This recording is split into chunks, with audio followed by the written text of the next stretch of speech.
नमस्ते दोस्तों। मेरा नाम पारितोष है और मैं कहाँ से हूँ ये मैं आपको नहीं बता सकता। मेरी उम्र 28 साल है और जवानी से ही मुझे उस सब का शौक रहा है। मुझे उसमें जितना मजा आता है शायद ही किसी और काम में इतना आनंद मिले। जो कहानी मैं आपके सामने रख रहा हूँ वो एक सच्ची घटना है जो मेरे साथ घटी थी। उन दिनों मैं एक निजी प्रतिष्ठित स्कूल में काम कर रहा था। वहां की प्रिंसिपल स्कूल के मालिक और डायरेक्टर साहब की पत्नी थी। एक गठिला और पूरी तरह विकसित शरीर की मालकिन थी वो। जब वो चलती थी तो अच्छे अच्छे मुरझाए हुए लोगों के दिल खिल उठते थे। बिल्कुल साधारण जीवन जीने वाली एक सम्मानित परिवार की बहू थी वो। मेरा पहला इंटरव्यू भी उन्होंने ही लिया था, जो करीब आधे घंटे तक चला था। उस दिन उन्होंने आसमानी रंग की साड़ी पहनी थी और आप सबको तो पता ही है कि 32 साल की किसी भी पूरी तरह विकसित महिला पर वो रंग कितना अच्छा लगता है। पहली नजर में ही वो मुझे ऊपर से नीचे तक घायल कर गई थी। उनकी वो गुदगुदी खूबसूरती देखकर मेरे अंदर बगावत शुरू हो गई थी। उनकी नजर मुझ पर न पड़े इसके लिए मैंने धीरे से उसे एडजस्ट भी किया, लेकिन सामने वाली की नजर भी तेज थी। वो समझ गई थी कि कुछ गड़बड़ है। जैसे ही उनकी नजर मुझ पर पड़ी उनका चेहरा लाल हो गया, लेकिन फिर भी औपचारिक तौर पर वो मुस्कुराहट बनाए रखी थी। उन्होंने मुझे टीचर की पोस्ट पर रख लिया, लेकिन फिर मैंने बहुत मेहनत की, जिसके कारण स्कूल में मैनेजर और प्रिंसिपल मैडम की नजरों में मेरा रुतबा काफी बढ़ गया था। मेहनत का फल ये मिला कि जब भी मैडम को कोई काम होता वो मुझे बुला लेती थी, चाहे वो स्कूल का काम हो या बाजार का। मैं भी उनके आदेश पर उनकी खूबसूरती को निहारने के लिए हाजिर हो जाता था। वो मेरी बाइक पर भी मुझसे चिपक कर बैठने लगी थी। मेरी पीठ पर उनकी मौजूदगी का एहसास भी अनोखा था। आग दोनों तरफ लगी हुई थी। बस शुरुआत करने की देर थी। जब भी वो मेरे पीछे बाइक पर होती मैं उन पलों का पूरा मजा लेता था। ऐसे ही एक बार मैं उनके घर गया था। उन्हें कुछ काम था। उस दिन जब मैं पहुंचा तो वो एक पतले से गाउन में सोफे पर बैठी थी। पति घर पर नहीं थे, कहीं काम से 3 महीने के लिए बाहर गए थे। घर में हम दोनों के अलावा कोई तीसरा नहीं था। उनके बच्चे बोर्डिंग स्कूल में थे, इसलिए घर में शांति थी, लेकिन मेरे अंदर आग धधक रही थी। उस दिन जब मैंने उन्हें गाउन में देखा तो पता चला कि ये किसी भी नौजवान को हाफने पर मजबूर कर सकने वाले गुणों से भरी जवानी की तिजोरी थी। मुझे उस तिजोरी को खोलने का मन कर रहा था। जब वो उठकर मेरा स्वागत करने लगी तो उनकी वो भी साथ में उठकर हिलने लगी। उन्होंने मुझे वही सोफे पर बिठा दिया और खुद किचन में पानी लेने चली गई। उनकी बलखाती चाल और लचकती कमर को देखकर आंखों को सुकून और दिल में जुनून चढ़ने लगा। कुछ पल बाद वो मेरे पास आकर बैठ गई। फिर कुछ देर स्कूल की बातों को लेकर हमारी चर्चा होती रही। अचानक मैडम ने अनु की बात छेड़ दी। अनु के बारे में आपको कहानी में आगे पता चलेगा। अनु और मेरे बीच की खिचड़ी की चर्चाएं स्कूल में उड़ रही थी। जैसे ही मैडम के मुंह से मैंने अनु का नाम सुना मैं घबरा गया और तुरंत मना कर दिया कि उसके और मेरे बीच कुछ नहीं चल रहा। मैडम बोली, अगर अनु के साथ पकड़े गए तो देख लेना मास्टर जी, स्कूल में वो तुम्हारा आखिरी दिन होगा। मैंने हामी भरते हुए सिर हिलाया। उस दिन के बाद जब भी अनु मेरे सामने होती मैं दूर से ही उसे स्माइल कर देता था। हम दोनों बस तड़प कर रह जाते थे और दूर से ही आहें भरते थे। लेकिन हरामी तो मैं भी था। जिस दिन प्रिंसिपल मैडम लेट आती थी उसी दिन मैं अनु को अपने केबिन में बुला लेता था। एक दिन की बात है, हम दोनों अपने केबिन में मजे ले रहे थे। मैडम अभी तक नहीं पहुंची थी। वो मुझे देखते ही मेरे सीने से चिपक गई और जोर से मेरे होठों को चूसने लगी। हम दोनों एक दूसरे में खो गए थे। हम अपने काम में मस्त थे कि अचानक मैडम केबिन में आ धमकी। पता नहीं कितनी देर से वो हमारी मस्ती देख रही थी, लेकिन जब मैंने आंखें खोलकर देखा तो वो अपनी सलवार के ऊपर से ही कुछ कर रही थी। शायद हमें देखकर उन्हें भी ऐसा करने पर मजबूर होना पड़ा था। लेकिन जब उन्हें पता चला कि मैं भी उन्हें देख रहा हूं तो उन्होंने चेहरे पर बनावटी गुस्सा बना लिया। मैडम बोली, ये सब क्या हो रहा है? अनु और मैं घबरा गए, लेकिन मैडम का स्वर ऐसा था कि बाहर तक आवाज न जाए और हम दोनों डर भी जाए। अनु जैसी बैठी थी वैसे ही शर्म से चेहरा छिपाकर बैठी रही। फिर किसी तरह अनु खड़ी हुई और मैडम ने उसे खूब बुरा-भला कहा। मैडम ने डांटते हुए कहा, अब स्कूल खत्म होने के बाद मेरे ऑफिस में ही आगे की बात होगी। मैं आपको बता दूं कि हमारे स्कूल में ही मैडम का घर भी था। ऑफिस में 4 दरवाजे थे। पहला दरवाजा सामने खुलता था, वो मेन गेट था। दूसरा दरवाजा क्लास में खुलता था। तीसरा उस कमरे में खुलता था जिसमें अनु और मैं एक दूसरे के साथ थे। और चौथा दरवाजा मैडम के शयन कक्ष में खुलता था। अब मेरे दिल की धड़कनें बहुत तेज चल रही थी कि अब क्या होगा। तभी मैडम ने दरवाजा खोला। मैंने ऑफिस का मेन दरवाजा बंद किया तो उन्होंने अपने कमरे में आकर जिस तरफ से आई थी उसका गेट भी बंद कर दिया और वापस आकर ऑफिस का गेट भी चेक किया। फिर मुझे अपने शयन कक्ष में ले जाकर बेड पर बैठने को कहा। उन्होंने अपने हाथों से मुझे पीने के लिए पानी दिया। फिर गुस्से से चिल्लाना शुरू कर दिया कि ये सब यहां नहीं चलेगा और ये आखिरी बार है जब वो मुझे छोड़ रही है। लेकिन ध्यान रखना, अगली बार अगर कुछ उल्टा सीधा किया तो यहां तुम कोई काम नहीं कर पाओगे। मेरी आंखों में आंसू आ गए और मैं कुछ सोच समझ नहीं पा रहा था। मेरी हालत बहुत खराब हो गई। मेरे मुंह से एक शब्द भी नहीं निकल रहा था क्योंकि मैं डर गया था कि अब तो मेरी नौकरी गई समझो। उसके बाद मैं अपने घर चला आया और अगले दिन भी स्कूल नहीं गया क्योंकि डर के मारे मेरी हालत खराब हो गई थी। दूसरे दिन सुबह मेरे फोन की घंटी बजी। मैंने फोन उठाकर देखा तो हमारे मैनेजर साहब का फोन था। मेरी हालत ऐसी हो गई कि काटो तो खून नहीं, क्योंकि मुझे लगा कि कहीं मैडम ने सारा चिट्ठा उन्हें फोन पर तो नहीं बता दिया। लगता है कि जो बची खुची इस थी वो भी अब नीलाम होने वाली है। जब दोबारा घंटी बजी तब मुझे होश आया। मैंने डरते डरते फोन उठा लिया। सर बोले, हेलो बेटा, कैसे हो? मैं डरते हुए, जी ठीक हूं। सर क्या बात है, आज तुम्हारी तबीयत ठीक नहीं है क्या? तुम्हारी आवाज कुछ बदली हुई लग रही है। मैं, जी थोड़ा जुकाम है, शायद इसलिए आपको ऐसा लग रहा होगा। सर अच्छा, एक छोटा सा काम था तुमसे। मैं, जी कहिए। सर अगर तुम्हें कोई एतराज ना हो तो मैडम को उनके मायके छोड़ दोगे? मैं, जी कब जाना है? सर आज दोपहर को निकलना है उन्हें। असल में वो खुद तुम्हें फोन करती, लेकिन पता नहीं क्यों उनके फोन से शायद तुम्हारे फोन पर बात नहीं हो रही होगी, इसलिए उन्होंने मुझे कहा कि मैं तुमसे बोल दूं। मैं, सर लेकिन। सर बात काटते हुए, देखो परेशान होने की जरूरत नहीं है, मैं तुम्हारे घर पर बात कर लूंगा। और वैसे भी बस 2 दिन की तो बात है, उन्हें छोड़कर तुम वापस चले आना। और हां, तुम मेरी ही कार ले जाना, मैं मरता क्या न करता। मैंने कहा, जी ठीक है। अब मेरी समझ में ये बात नहीं आई कि मैडम को भी पता है कि मैं कार चला सकता हूं। वो चाहती तो खुद मुझसे कह सकती थी, लेकिन फिर भी उन्होंने सर से कहलवाया। खैर, अगली सुबह मैं उनके पास पहुंच गया और कार में जाकर बैठ गया।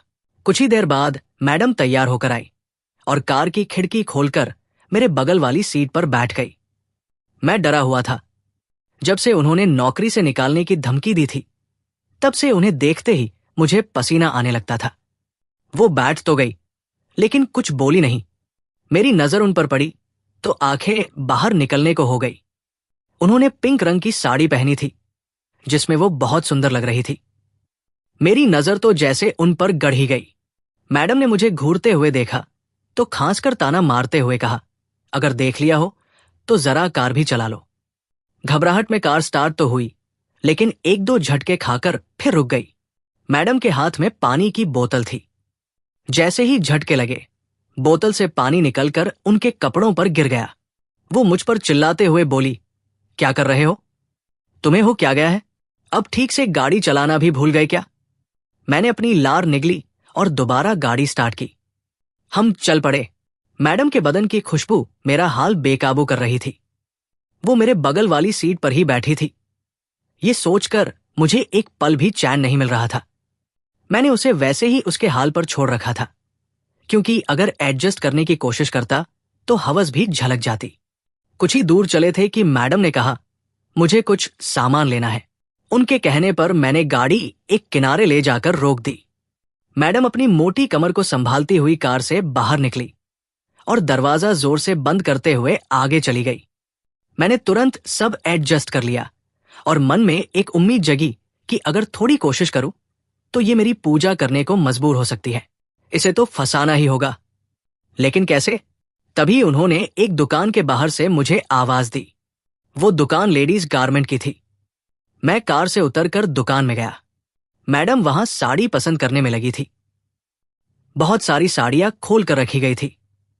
मैडम ने मुझे उनमें से एक साड़ी चुनने को कहा। वो बोली, बहुत देर से मुझे समझ नहीं आ रहा कि कौन सी साड़ी लूं।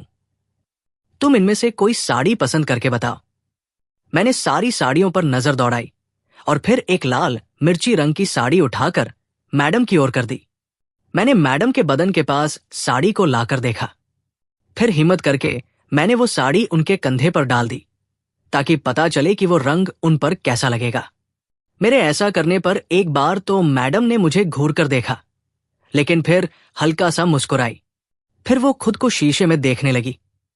उसके बाद मैडम ने मेरी ओर देखा तो मैंने भी इशारे में बता दिया कि ये साड़ी उन पर बहुत अच्छी लग रही है। तो उन्होंने वही साड़ी पैक करवाने के लिए दे दी। फिर वो दूसरे काउंटर पर गई और कुछ ब्रा पैंटी देखने लगी। उन्होंने उसी रंग की जालीदार ब्रा और पैंटी ले ली। मैं भी मैडम को देख रहा था कि वो क्या क्या खरीद रही है। हम दुकान से निकलकर कार की ओर आए तो मैडम को एक आइसक्रीम वाला दिख गया। उन्होंने मुझे रुकने को कहा। फिर उन्होंने बादाम वाली 2 कुल्फी ली। एक कुल्फी मुझे पकड़ा दी और दूसरी खुद खाने लगी। बीच बीच में हमारी नजरें भी मिल रही थी। वो कुल्फी को चूसते हुए मेरी पैंट की ओर भी देखने की कोशिश कर रही थी। ये देखकर मेरे मन में कुछ शुरू हो गया था। तभी उन्होंने कहा, अनु को छोड़ दो, वो तुम्हारे काबिल नहीं है। वो सिर्फ अपनी प्यास बुझाने के लिए तुम्हारा इस्तेमाल कर रही है।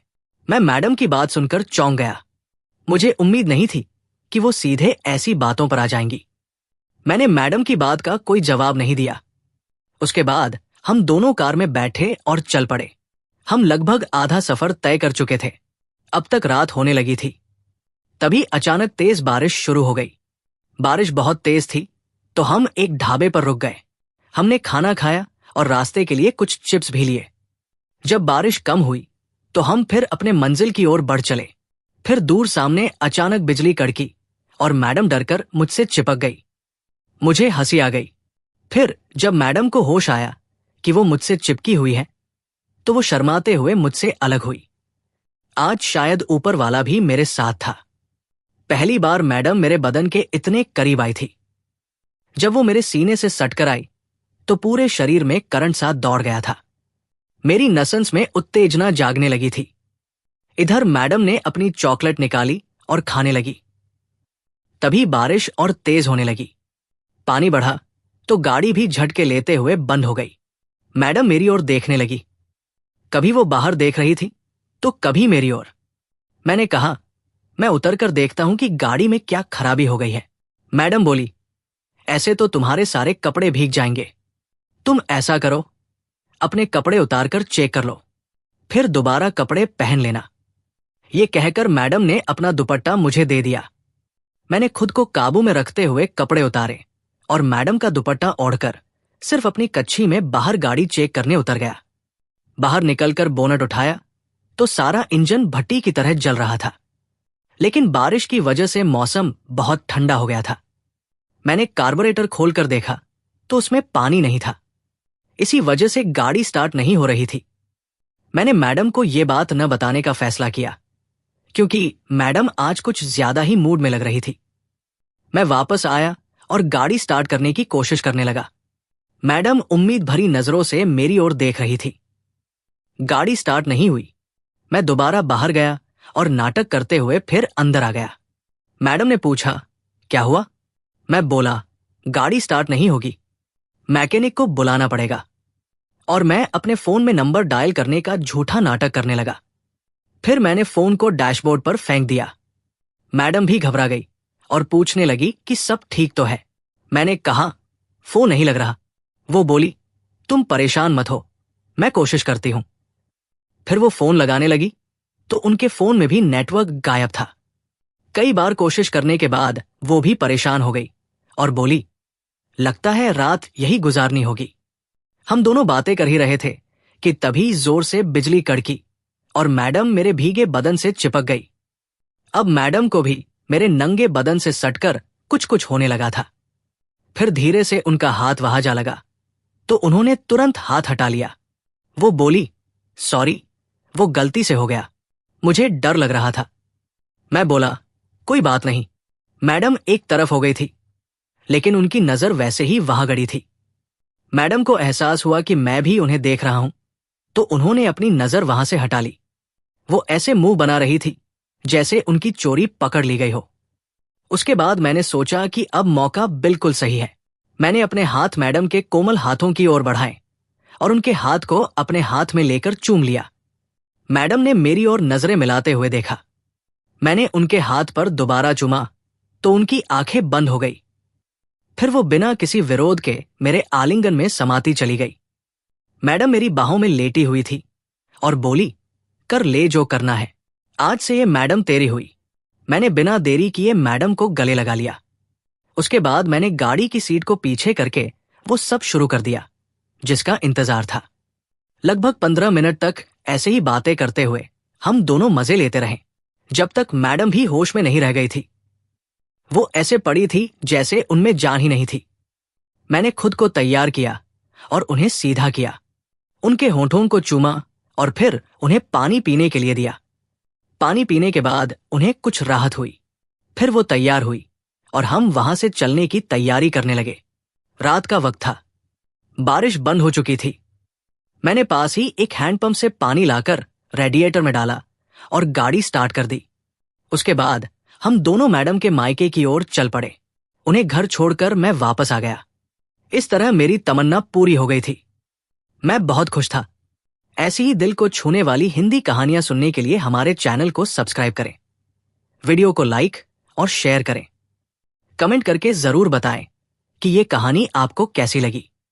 और भी बहुत सारी ऐसी हिंदी कहानियां आपको सुनने को मिलेंगी। बस आपका साथ चाहिए। धन्यवाद।